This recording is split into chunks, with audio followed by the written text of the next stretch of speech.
सुरार्चितलिङ्गं निर्मलभासितशोभितलिङ्गं जन्मज दुःखविनाशकलिङ्गं तत्प्रणमामि सदा शिवलिङ्गं देवमुनिप्रवरार्चितलिङ्गं कामदहं करुणाकरलिङ्गं रावणदर्पविनाशनलिङ्गं तत्प्रणमामि सदा शिवलिङ्गं सर्वसुगन्धसुलेपितलिङ्गं बुद्धिविवर्धनकारणलिङ्गं सिद्धसुरासुरवन्दितलिङ्गं तत्प्रणमामि सदा शिवलिङ्गं कनकमहामणिभूषितलिङ्गं फणिपतिवेष्टितशोभितलिङ्गं दक्षसुताय विनाशकलिङ्गं तत्प्रणमामि सदा शिवलिङ्गं कुङ्कुमचन्दनलेपितलिङ्गं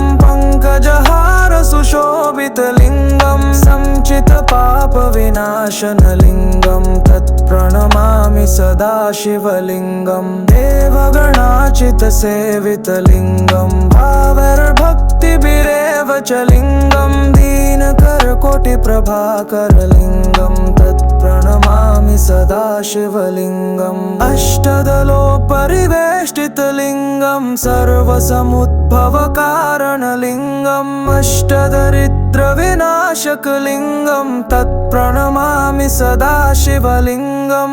सुरगुरुसुरवन्दितलिङ्गं सुरविनुतोन्नतदेहलिङ्गं सुरसुरासुरनाथमहालिङ्गं तत्प्रणमामि सदा शिवलिङ्गम् लिङ्गाष्टकमिदं पुण्यं यः पठेत् शिवसन्निधौ शिवलोकमवाप्नोति